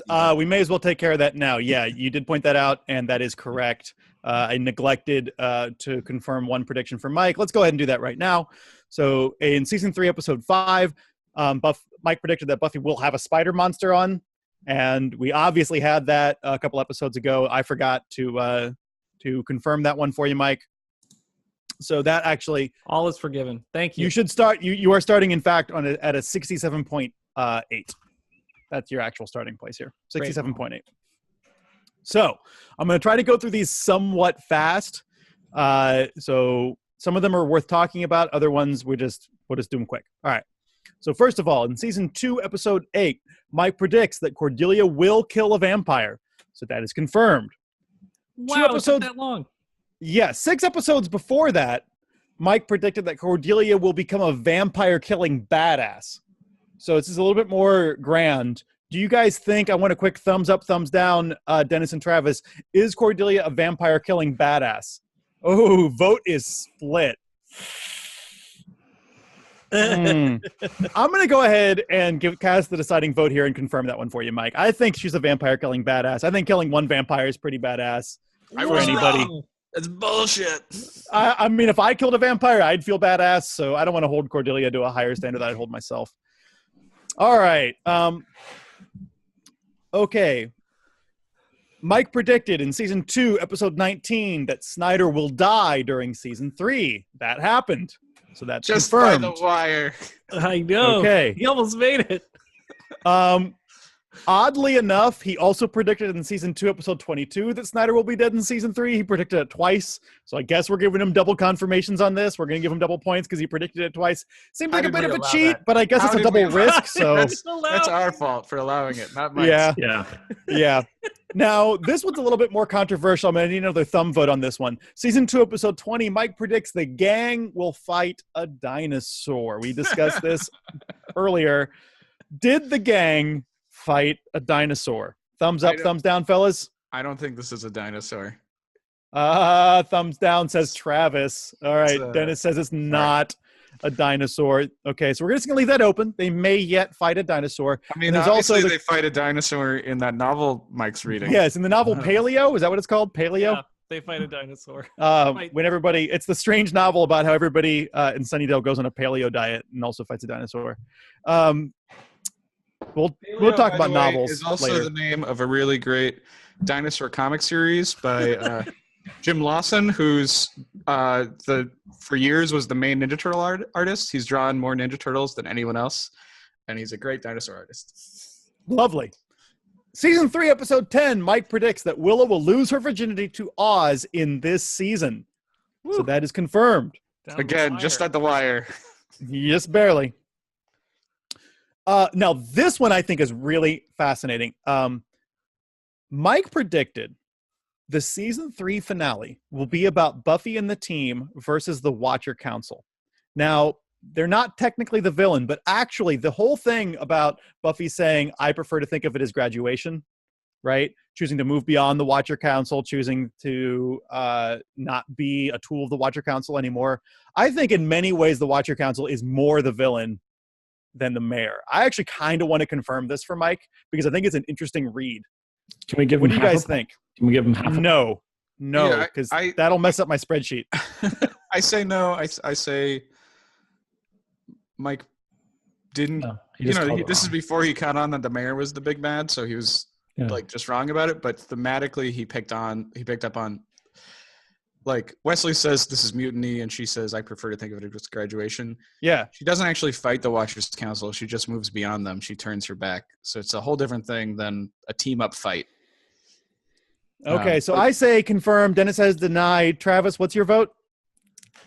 Did he say the Watcher Council will be the big bad? It says the season 3 finale will be about Buffy and team versus the Watcher Council. Oh, no, I don't think so. Okay. Yeah, I tried to stand up for you, Mike.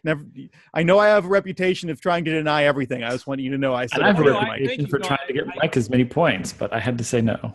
I agree. Thematically, I'm wrong on that one. But that doesn't mean that right. Buffy might not fight the Watchers Council in some other way in some other seasons. Yeah, true. Yeah, I feel like maybe with a helicopter. I don't know. It was so unclear who the big bad guy was going to be in this season early on, and I wanted to make some ambitious predictions. So that's good. Okay, season 3, episode 14. Mike predicts the mayor isn't going to make it through season 4. Well, he didn't make it through season 3, so he definitely didn't make it through season 4. I thought he was going to be around longer. Season 3, episode 15. Mike predicts Wesley and Cordelia are going to kiss. That happened. That's confirmed. Okay. This one I should have rewatched to figure out this one out, but I can't remember. Mike said Wesley is going to leave the Watchers Council by his choice. Now, I know Wesley kind of has a mini rebellion against the Watchers Council. Does he leave the council in this episode? Does anybody catch that? Trav, do you want to say anything? I was trying to figure out if he said he left or not. He said he was going back to England, but it didn't sound like he was leaving the council. Okay. But then we'll leave that one open? To help. I've got to rewatch the episode, but I think we should leave it open. Okay. Yeah. Okay. Confirm nor deny for now. All right. Did it have to be done in season 3, or is it an open thing that can happen later? It's open. It's open. This one could be any season. Okay. Yeah. Leave it so we'll just leave that one. Leave that one open. Okay. All right. Season 3, episode 17. Mike predicted that the mayor will ascend according to his plan on graduation. That was absolutely correct as far as I'm concerned. Okay. Season 3, episode 17. Mike predicted that the mayor will ascend to heaven. That is clearly wrong. Yeah. He ascended to being blown up. Okay. Season 3, episode 17. Mike predicted the mayor will become an angel. That didn't happen. I mean, unless we have a very broad interpretation of angels, that did not happen. Okay. Season 3, episode 17. Mike predicts that the mayor will be eliminated at the end of season 3. That is confirmed. There's so much wild speculation that happened about the mayor for so long. This one's kind of interesting. Season 3, episode 17, Mike predicts Faith is going to leave Sunnydale at the end of season 3. So her coma self is still in Sunnydale. She didn't physically leave, but she kind of mentally left. I feel like this is denied, but I think it's denied. I think she's very solidly in Very much in Sunnydale. Sunnydale. Okay. All right. Season 3, episode 19. Mike predicts the Hellmouth will be temporarily closed at the end of season 3. Denied, I right? don't feel like it has anything to do with the Hellmouth, right? Yeah. Yeah, Hellmouth is irrelevant. Season 3, episode 20, the very last episode that we did. Mike predicted that Faith is going to kill the mayor. That is denied. Faith did Although- not kill the mayor. She did Wait. give Buffy the clues she Yeah. needed to kill the mayor. Right? Yeah, she really has Ah, really cool. that feels No, that it's feels- actually pretty good because that's a whole premise of how you lure him. Yeah. okay. It's All part of- right, this one seems controversial for some reason. I vote that's denied. What do you guys vote, Dennis? I mean, I'd say denied, but I'd say, there was ideas. Michael was picking up ideas that did get put down. True. True. All right, fine. It just didn't. come Okay, out so that one is unanimously denied. So that was a lot to go through, and there's a ton more to go through when we do the recap of season 3. Season 3 special coming next week. So Mike, I believe I said we started at a 67. You're actually at a 66.7. So you only went down a tiny bit there. Oh man, if you could get a 66.6, that'd be exciting. Hold on. Well, actually, no, it is a How'd it go 66.6. down? Actually, it is a 66.6 repeating. That's actually his square. I was rounding. That's predictions. Mike, do you have any new predictions? Yeah. So this one, if you can help me word it more succinctly, but Angel takes place in LA. We know that show takes place in LA. This is an Angel prediction. Maybe I can't do Angel predictions. No, I Ooh, think. do I get to be in charge of Angel predictions? I mean, No, I don't want Should to. I not We do need to Angel decide how we're going to handle all this. I think this is a discussion we need to have in the season 3 recap. But, Okay, great. But go ahead. Angel prediction is that Angel, because it takes place in Los Angeles, where there's movies, there's going to be more meta productions. And so there will be vampires will be mistaken for actors playing vampires. That's all I've got on that front so far. Everyone, this is Buffy predictions now. Related to that Angel prediction, one more Angel prediction, sorry. Angel will be in a movie when he's in Los Angeles. He'll be in a movie somehow. do you think he'll be cast while walking his dog? I don't think they're going to get so meta as to do that. That would be amazing. But Oh. I believe that Angel will just be in a movie somehow, maybe accidentally. Oh, there we go. Angel will be in a movie accidentally. Like, he will not audition. He will be in a movie somehow. He's on a case somehow that involves being on a movie set. And they're like, Got it. hey, go, you're on right now. And he'll be in the scene. Look at that sneaky kid. He's perfect for that movie. For my movie, The Sneaky Kid. The sneaking kid. What? Somebody get him in the seat. What set is this? I feel like even though we have this perception of old-timey Hollywood, it's just like barking orders, go here, go there. Like, totally. Like, we don't have a guy, that guy. So everyone from class of 99, Sunnydale, this is Buffy predictions now, is going to have PTSD from graduation. We know that. So there's going to be a reference to graduation that implies the PTSD that they've experienced from graduation. In season 4, in the first episode of season 4, there will be talking about how, whatever they talk about when they're in college, right? They're gonna be like, there's gonna be reference to graduation, be like, ugh, still feeling the effects of graduation. Like everybody. In season 4, episode 1. Yeah, because they're gonna reflect on what they did in their summer, right? Everybody's like, well, we all saw each other in our giant group therapy session that we all went to. yeah, some kind of joke about how fucked up graduation was.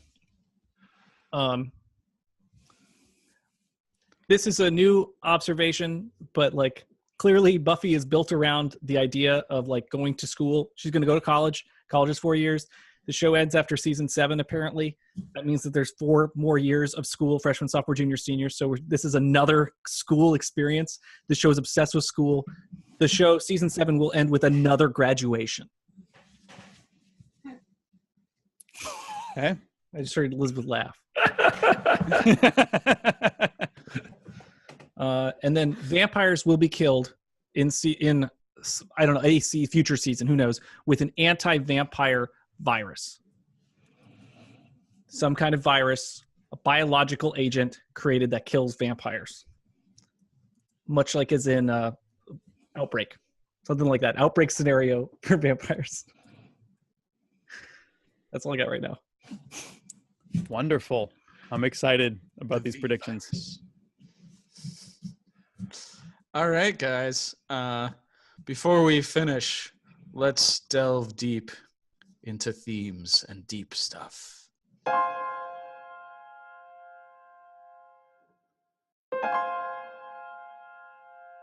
Deep stuff. So I just say that blowing up the school seems like the kind of thing that crossed the line, that crossed over from like fun fantasy, like in Rock and Roll High School, to like too real tragedy after Columbine, which is obviously the main reason this episode was delayed. I mean, we talked about this kind of heavy shit a lot last week, so I don't know how much more, or 2 weeks ago. So I don't know how much more we want to get into it, but. I just kind of felt like I was kind of surprised it wasn't already sort of touchy, because it looks like it's a fertilizer bomb, and this is not that many years after Oklahoma City. So I was kind of. That's true. I didn't even think about that. I was thinking more about stuff like, there's like a Sunday comic where Calvin blows up his school with like a bomber, Yeah. It does feel like something that used to be okay to fantasize about as like a rebellious act. Like, in the Muppets, when what's his name does his school's out for the summer, there's like scenes of them blowing up the school and stuff. Did they blow up the school in Heathers too? They don't, but they try to. Yeah. Okay. Yeah, there's like an attempted school blowing up in Heathers. Like, I mean, that's a weird movie in terms of what it takes seriously and what it doesn't, right? I mean, this whole episode feels really. I mean, there's so much. So many people die. I mean, I guess the only thing that reminds me is the end of season 1. I think, right, all those kids died in that like classroom. Remember, there was like this massacre. Oh, right. Remember? But yeah, no, it's like a totally bizarre, like how many people die in this episode. So it definitely seems too real from that point. And then they go on and blow up the school with, yeah, exactly, a fertilizer bomb. So yeah, it's kind of bizarre. Yeah. All right. To be a little lighter, I guess. I just feel like Oz and Willow have we see a really great relationship in these 2 episodes, and their relationship looks like healthy, versus like Buffy and Angel's bonkers, insane drama. So I mean, we didn't talk too much about like that. This is the episode where Willow loses her virginity, and I don't know. It's just treated in a much better way than the show has treated that before, I guess. And partially just because Willow and Oz feel so real. Yeah. I mean, Willow and Oz, they're both such good people compared to everybody else on the show. Like, yeah. I want to be like both of them. I want to say the only main character in the show who hasn't lost her virginity is Wesley. Right? Giles and Joyce, Buffy and Angel, Willow and You don't know what happened after the fencing scene, Travis. Cordelia and some other people that she'd been with. Faith even lost, well. I don't think Cordelia's lost her on the show virginity. We haven't seen her have sex or anything, but she's made statements about being active. Yeah, but I don't think that would count if I was doing. If you're doing like, so we're not saying like virginity, we're in terms of like whether they've actually had sex or not, but just like if the show has shown them having sex or like indicated a specific time they've had sex. Yeah. Like to be when it's very clear, not just an innuendo. Yeah. In whose endo? I like that's a healthy relationship. And that there's an actually example of what feels like a healthy relationship on this show. Yeah, and it's just so much less than the Angel Buffy stuff. Like, I don't know, they can actually like have a conversation in bed and not have to go to the hospital, or turn into a serial killer because they had sex. All right, let's move on to the next one. Oh, yeah, this is another high school blowing up question or theme, right? But so much of your life changes. I feel like for me, so much of my life changed after I graduated high school that literally blowing up the school really resonated with me. And I feel like it must resonate from everybody who's ever graduated from high school in the United States, right? There's nothing like being in high school and what that experience is like. And so do you have a sense of doom? Does everyone has a sense of doom as you move towards high school graduation? Like, I mean, literally, Buffy is in the Buffy show, right? It's like they're moving towards doom, like because someone's going to try and kill them on the day of graduation. And then the day after that, there should be a relief because they will have killed the thing that tried to prevent them from living through their graduation ceremony. Like up until that moment. So I guess the question is like, yeah, do you have a sense of doom heading towards graduation? As you think back to it. Yeah, I agree, Mike. I felt the same way. And maybe it was because of like so much of the heavy shit that was going on in our lives at the time and stuff. It really felt like, oh, we made it. We had like that feeling that that they have of like, we survived. Yeah, no, like we survived high school. I get that feeling. I get that in retrospect. I think for me at the time, because of the whole for me anyway, like the whole thing of Cordelia's like, are you going to fifth period? Of only being able to respond in terms of like indifference to everything. I don't think I stopped doing that the day I graduated from high school. I feel like I didn't feel like anything was being blown up at that moment. I felt like it was going to be the same shit the next day for the most part. It wasn't until a lot later that I felt that way, but I feel the same way as, I don't feel the same way as you did, Mike, but I definitely think that was really important. I didn't really dread graduating high school, but I sort of, it definitely was a big deal for sure. Cause, going to college was a huge decision. And, it was a big deal. Yeah. Well, with high school, it's like your life is so structured and so scheduled, and then there's the weirdness of being around all these people in this pressure cooker of hormones. And then it feels like if the school had exploded like on graduation, I think I would have been like, makes sense.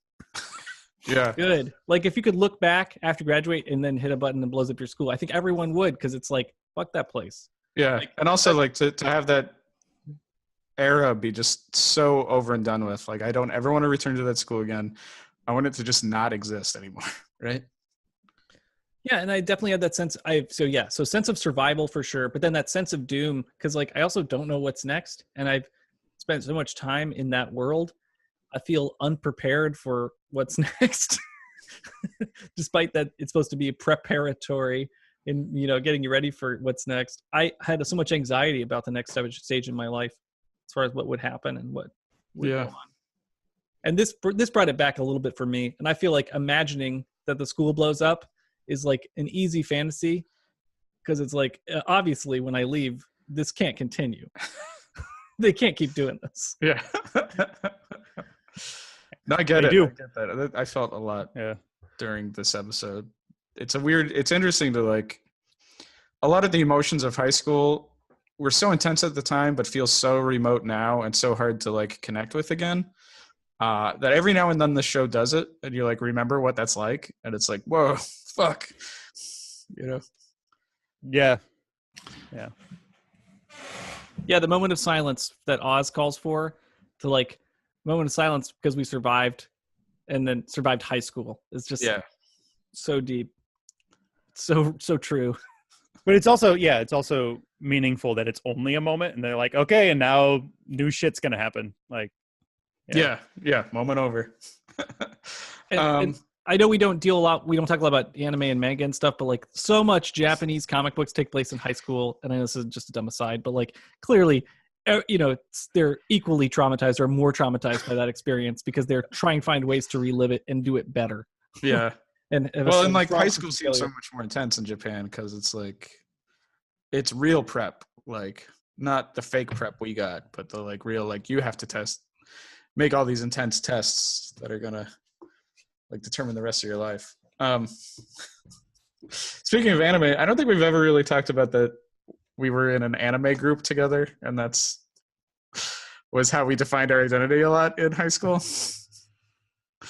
I don't know if that's really worth. I feel like we'll never mention it again because this is the end of high school. But we were in an anime group that the high school wouldn't even sponsor, so we met in the public library. Yeah, we were the non-creepy people in the public library. Just watching our anime porn in the public library. We watched non-creeps. We watched the first episode of Pokemon, like right as that was about to blow up, in the US. So we were ahead of the curve with Pokemon. Let's just say. I'd like to say I have never been a huge anime fan. I just liked hanging out with you guys. I didn't give a shit about any of the anime. And you made that very clear at the time, John. Did I really? Yes. Well, I think I'm sorry. I don't think your opinions have ever changed. Yeah. Okay. We didn't hold against you. I think the one thing that like it is so true with it's like a spoiler, but like high school ending and being a big deal is like really important. I think a lot of it is because you'd be like afraid that your friendships wouldn't, your friendships from high school don't last. So we are like literally the luckiest people because all our friendships are from high school, and here we are. Here we are. That's why that our high school friendships have lasted. I love you, Travis. That's so sweet. Oh yeah, that's what everyone worries about at the end of high school, right? Yeah, that's like graduate. That's one of the reasons. One of the 10,000 reasons, But it's like all these people, we're going to go away. We'll never see each other again and never connect. And it's like we beat that. We beat that rap. That's true. That's true. In a big way. That's great. I just had this next note of I read 2 essays about Buffy and morality. I want to talk briefly about, and I'm going to do it super fast because we are running out of time. But I read the essay "Faith and Plato: You're Nothing, Disgusting, Murderous Bitch" by Greg Forster, and also Sprech Faith: The Problem of the Happy Rogue Vampire Slayer by Carl Schud. So both of them are about the morality of the show and where it fits into like different moral theories, and they both use faith as examples of either being like anti the morality of the show. One of them, the Faith in Plato, says that the basic morality of Buffy is neither Christian nor Nietzschean, but Platonic. I don't know how to pronounce it. It's like eudaimonism, and it uses faith as an example of not that. And then the other one is a lot funnier to me because it's using faith as an example of like faith is completely right by Nietzschean standards, because she's all about about not serving others, about service to her own pleasure and view of health and stuff, and that she even falls in with an Ubermensch. So I just thought these were kind of interesting. But in the first one, it had this good line about how even when faith is on the right side, she is only good in an external sense. She uses forces for good because her actions result in promotion of good ends, such as the protection of weak but others. But faith, it's just an interesting idea about faith never being like internally good by the like Platonic standards of like what makes a good person versus what blah. It's not super interesting, sorry, but it was just exciting because it's the first time we've gotten to a point where I can start looking at this book again and not have it be full of spoilers. And there are some funny lines in this. There's an introduction, like they say, like when Faith enters, she like enters as a vamp, comma or parentheses, not vampire. So okay, that's it for that. Nice. But if you want to talk about Buffy and philosophy, I might be bringing that up more in later seasons. All right. Mike, do you have a final thought? How did you enjoy these episodes? Oh, yeah, I enjoyed these episodes. I had made so much speculation about what might happen that my brain felt like it was going to explode at the end of this show, along with the school. So I was happy for an explosion. Helped me mentally transition to the next season of this show. I am excited to watch Angel and to watch season 4 of Buffy because they do such huge changes in the act breaks. But I enjoyed the tension here. It felt like anything could happen as far as like what decisions they could make. And they made a couple big decisions and a couple weak decisions. I was surprised they let Faith live. I was disappointed with that because it felt like it didn't feel right. It felt like Buffy should have killed her and like fed her to Angel, and that would have been a more permanent move. So I was surprised about that. And then expected the mayor, of course, to turn into an angel. So I was disappointed that that didn't happen. I wanted them to ascend to heaven and then have an angel fight versus a demon fight. I was wrong about that. So I was like, oh, cool, another big monster, just like season 1. Yeah, it was fun. I'm excited to see a new set. Hopefully they move on to a new library in the school, in the future school. Yeah. Do you think out of his house? it'll be like a Boy Meets World situation where like Giles just is always in some way their librarian, even though it doesn't make any sense? I think so. And then, of course, they're still going to go to the Bronze, which will be sad too. They're hanging out at the same places they hang out in high school. I mean, some things are not going to change on this show. Feels like. All right. Let's definitely put those in for predictions for the next episode. Maybe. We're not putting them in now? Let's just remember them if we can. Okay. I think those are good predictions to put in for the recap. Yeah. Okay, we'll put those in the recap. Cool. All right. I have been Dennis St. John. You can find my comics online at Dennis Comics, Twitter and Amazon and Instagram, all that. You can listen to me if you want to listen to me talk some more. I promoted this last week, but you can listen to me talk about monsters for a good hour or more on Funny Book Splatter. So that's where you can find me. Where can you find other folks? Well, I'm on YouTube, Michael Poley, and I will be starting a Twitch stream where I'm going to play some of these Buffy experiences as they become available, but I will probably be playing some other games as well as Vampire the Masquerade, so it's kind of a urban fantasy themed game. I'll probably be playing that over several play sessions. I'm only going to do it once a week because I don't have the time to be a serious Twitch streamer, so hopefully going to start that on Thursday. I will either do it Monday or Thursday of a given week because those are the best days for me. So I will tweet out that. If you follow me at Michael Poley on Twitter, I will let you know when that thing is happening. But I would like to start this week, but we'll see. And don't forget to like us and subscribe and give us reviews. We love it. We love it so much. We love all the reviews. Yeah, good and bad. I hope Surf to Die For is still listening. Bye, everybody. See you in hell.